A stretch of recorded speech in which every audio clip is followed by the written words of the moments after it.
Hey, FlimsyLunchTray here, and welcome to World of Warships for what's going to be a Thursday edition video. Back with our intermediate player guide series. And I don't want to make this video too long today because we'll probably do a few videos along these lines. But today I want to talk about 5 ways to increase your chances of winning, odds of success, odds of victory, increasing that win rate.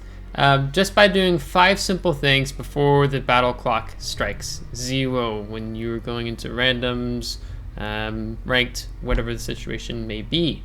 And starting off, there's one thing that is, I think, most important that's really overrated.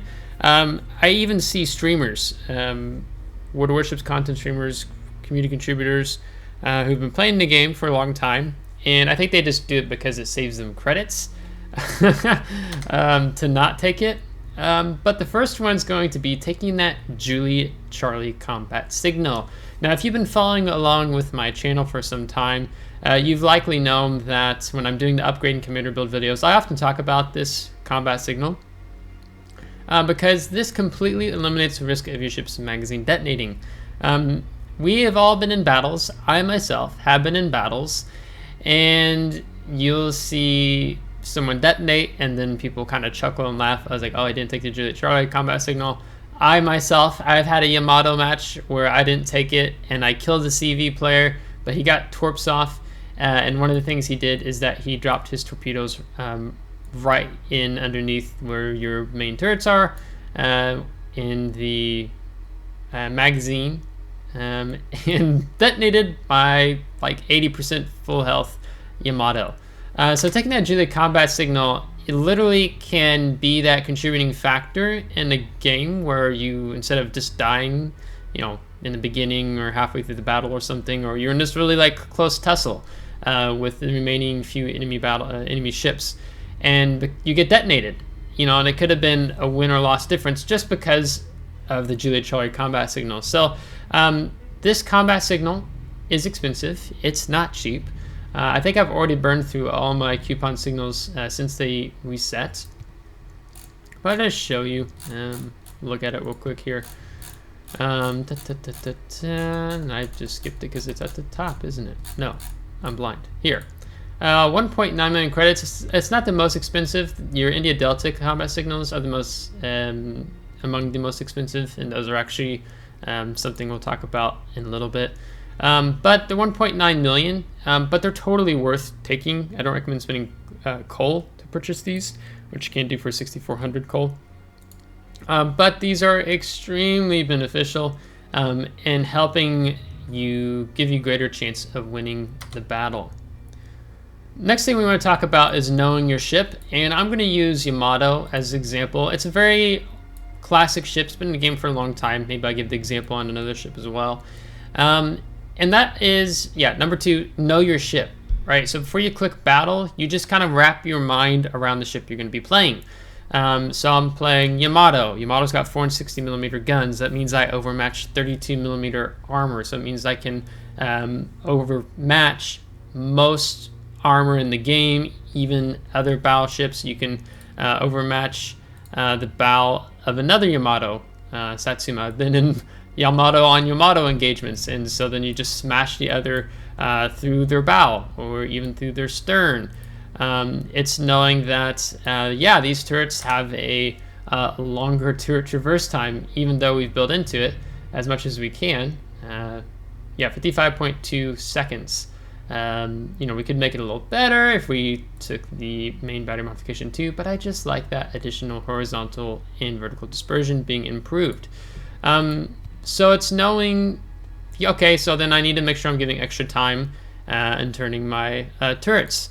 Other thing that we can mention about the Yamato is that classy cheek citadel. A lot of people give the cheek citadel, they talk about a lot.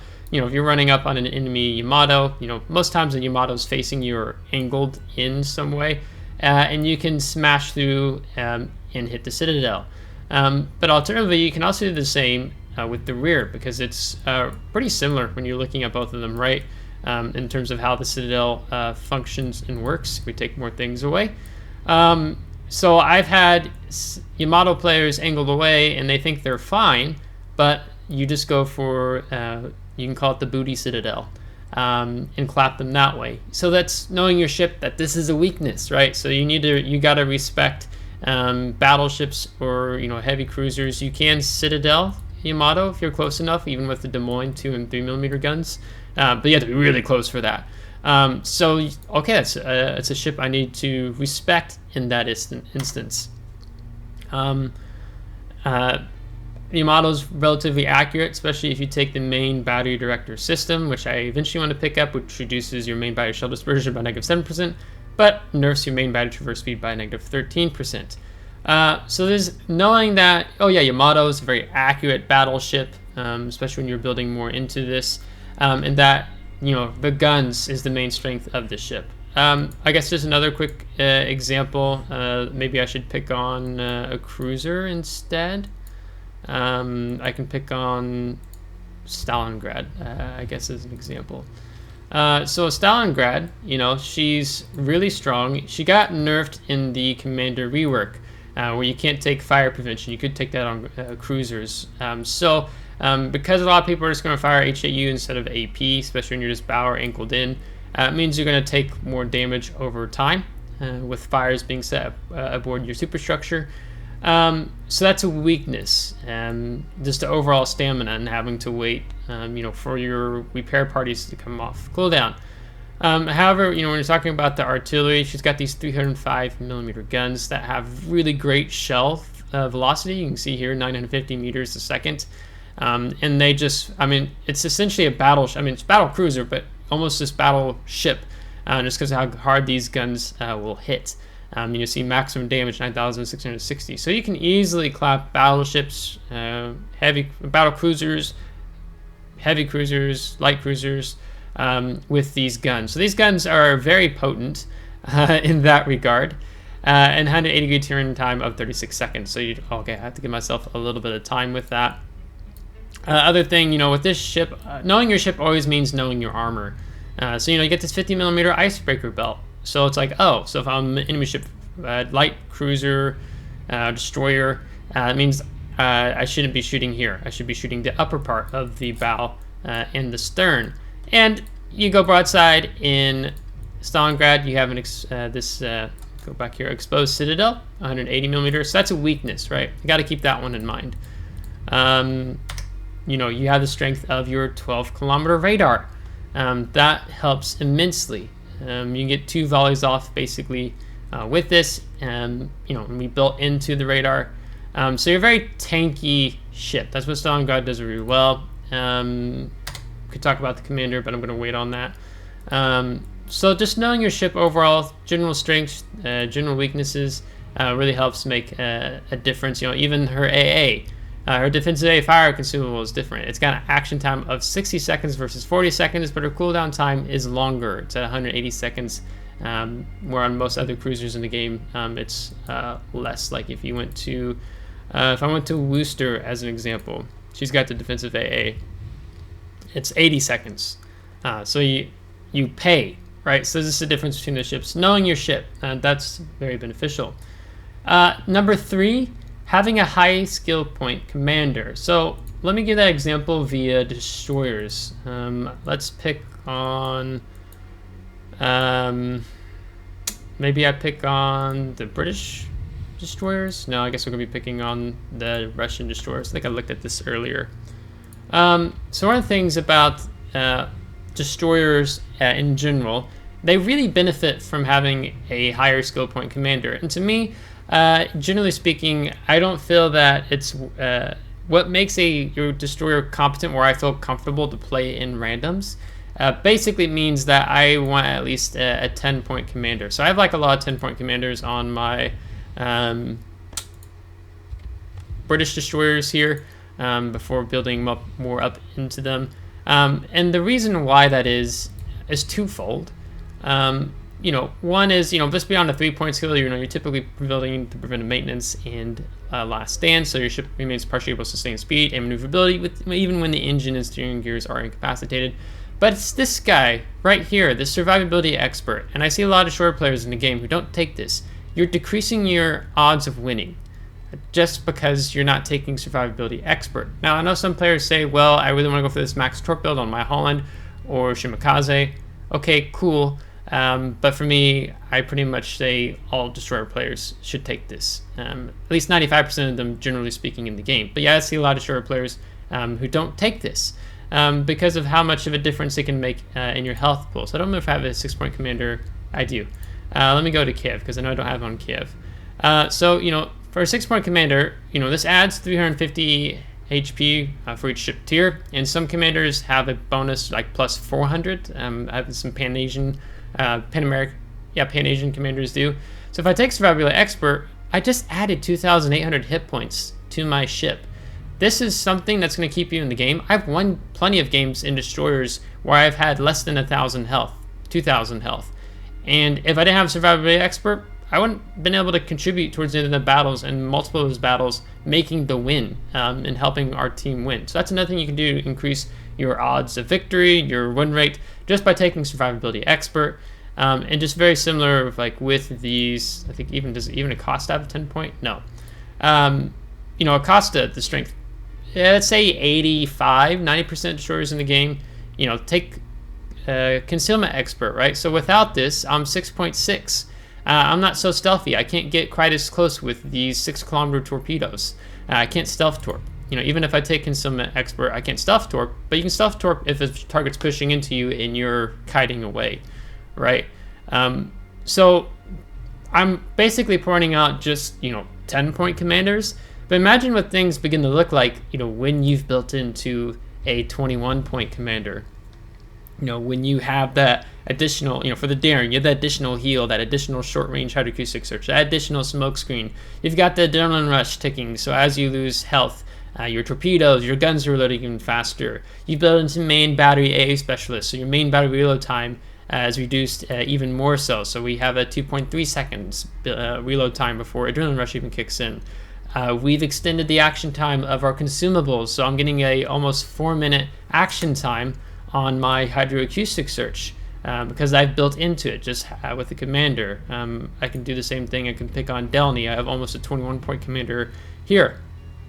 I built into the things to make this ship much more capable. Or if I only have a 10-point build, that's good and all. But having that additional 10 points is huge. Having a highly invested commander on your ships in the game. I can go pick on, go back to Kremlin, and I think it's here. So this tank build, right?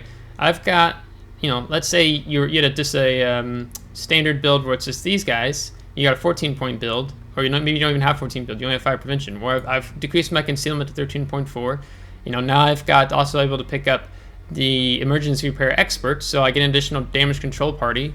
I get an additional heal. They're going to last 10% longer duration on the action time. I've picked up basics of survivability as my last 3 points for 21 point, so I'm putting out fires and floods that much quicker. So these are all things. Having a high skill point commander helps give you that cutting edge wins in the game that you wouldn't have without. Other thing we can talk about. Let me pick on Des Moines. I think that was the example I wanted to use here. So this is just, I'm going to call like number 4 ship modifications. And when I say ship modifications, I'm talking about combat signals. I'm talking about special and unique upgrades. All these things give my Des Moines a greater chances of success in the battle, right? So we talked about Juliet combat signal, but another thing we're doing here is that we've built into increasing our chance of causing fires, 16%. We're taking the India Delta combat signal, so without it, it's our repair parties plus 275. With it, plus 330. I'm getting more health back in general on my ship. My ship's faster. I've got Serum Mike flag, so I'm going 35 knots versus probably 35 point something versus 33 point something. I'm taking the Sierra Bravo, so my hydroacoustic search consumable action time is plus 10%. I'm reducing the fire time because you often get set a lot of fires with Des Moines and you kind of bow in hugging along islands. And sometimes even with subs, destroyers, or other cruisers, battleships. But let's talk about submarines or destroyers. Just having the ram flag means if you end up having the ram or a cruiser and they don't have the Hotel Yankee combat signal, it means you kill them and they don't kill you because you have the Hotel Yankee signal. So it's kind of this last ditch if I need to, or I'm going to make sure I take that battleship with me who has a much greater health pool just because I've taken the Hotel Yankee combat signal, right? Special upgrades. I run the Surveillance Radar Modification 1 here on Des Moines. It's giving me a plus 20% action time on my radar. So then, I don't know if actually I used to at one point. Yeah, I even ran Consumables Enhancement to extend my radar time longer, but then I changed up my build. But I have a 42-second action time on my radar. Where without this, you're like closer to 30-something seconds, I think, just staying off the top of my head. But that additional plus 20% gives me more of a window to deal with a destroyer who's trying to run away, disengage outside of my 10-kilometer radar range, and I pick up the kill just because I had that additional 6 seconds of radar. Otherwise, he may have slipped away, and that can be a game changer, especially for something like a Shimakaze, a really potent, dangerous enemy destroyer. You got the unique upgrade. So for Des Moines, that's the enhanced propulsion plants, and Wargaming's adding some more for more of the tier 10 ships into the game. Like they just added Venezia and Holland unique upgrade, but this also gives your ship a cutting edge. So this has saved me multiple times. It killed me in the beginning until I figured out this Ferrari engine of propulsion with Des Moines when you build into double propulsion, here in the fourth slot as well. But, rudder shift time reduced by negative 20%. I'm more agile. It helps avoid possibly some incoming fire. But really, it's the time taken to reach full engine power when accelerating negative 50% on top of here, negative 50%. So I'm getting basically a negative 100% increase or decrease on my acceleration with Des Moines. I'm juking shots. I can be sitting still and then fully accelerate. Complete salvo from a Yamato misses from 15 kilometers away just because I trolled them. You troll a lot with this unique upgrade, and you can get away a lot with it if you know how to handle it. Now, last thing I want to make mention of what it's going to be number 5, and I told myself, I was actually going to take Daring into battle. And number 5 it's the step before the clock hits 0. I'm blind. Daring, come here. So we just talked about some things with Daring, but that last little thing that helps you before the clock strikes 0 when you're doing a battle, and I talk about this a lot on the streams. Twitch streams. I'm streaming on Twitch now when I have time. But it's the battle lineup. It's seeing what your team lineup is and paying particular attention to what the enemy team lineup is. So if I know what I'm going up against, I know what enemy ships on the enemy team have radar. I know which ones have hydroacoustic search. I know what destroyers are more potent, maybe in terms of their gun boating ability versus the very stealthy, more torpedo destroyers. I know that there's some subs lined up. I know the aircraft carrier, maybe there's something, I got a FDR is going to be a pain to deal with, things like that. So here in this example, so the first thing I'm doing is like, okay, there's a Nakhimov, means that detecting ships is going to be harder to do, or I'm going to be picked up more. There's a Des Moines, he's got a 10-kilometer radar. Minotaur has a 10-kilometer radar if he gives it up for smoke, so we're going to assume he does. There's only 2 battleships, so it's pretty destroyer heavy. You got the U-2501, and we're about to, I'm going to end the video before, you won't see the whole battle that's going to take place here. But Marceau, really hardcore gunboat. It's got these 8 guns, reload quite quickly, can be very savage to deal with. Druid, she's got fantastic AP, kind of like a mini Minotaur. Let's see, I think it's a research bureau ship, if I remember correctly. You gotta really respect Druid. You don't want to go broadside. If I go broadside and Daring, my health pool is going to diminish really quickly. Same as Minotaur. If you get caught up by a Minotaur, just try to stay bow in or angled away if he catches you sailing away. Much better to deal with. Gearings, we can deal with them pretty well. They've got 10.5 kilometer torps. Dude doesn't have any torps, so that's an advantage for us. Minotaur, we treat him, he's got radar.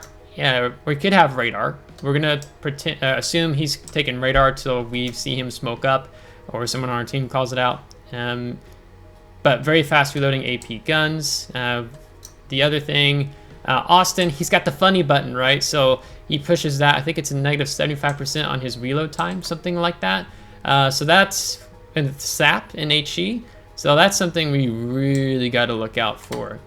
Speaking of which, Des Moines, he's moving up through here. He's got that 10 kilometer radar. We know he has radar. I think they took away the ability to take spotter plane. So we got to be mindful of that, right? If he's moving up here, you know what I'm doing right now? I'm going to be basically backing in here. Well, or I might be running out here, but I'm going to kind of reverse over into the cap. Or smoothly go like this. Yeah, so we've already cut out the gearing. So we'll go ahead and engage him. And then I'll talk about a few more ships here in just a second. Yeah, so Des Moines within radar range. So I'm not even going to smoke up. I'm just going to disengage. Gearing was spotting us, but now he's not.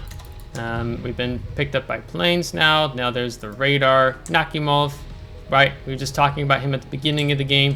One of the things that makes him really potent is those skip bombers. It's very difficult for a destroyer player to deal with when they're dropping in on you, and daring AA is not so hot. So we have to really respect the Nakimov. We gotta respect the CV player. As I'm trying to juke the salvo, but I don't think we did a very good job about it. Then Bourgogne, Conqueror. Bourgogne's got the funny button. He can reload his guns faster too, not as fast as the Austin can. Conqueror HE wrecks destroyers. That's something you definitely have to respect and pay attention to. So these are just 5 things in general that I hope you find helpful. Before the battle even strikes 0, all those things are running through my head when I'm looking at the team lineup, as an Austin probably just died to the funny button of the gearing. So I hope this video helps. So if you liked today's video, give it a thumbs up. If you didn't, give it a thumbs down. Subscribe if you want to see more. If you're subscribed, thanks so much. I would appreciate it, and we'll catch you next time. Take care.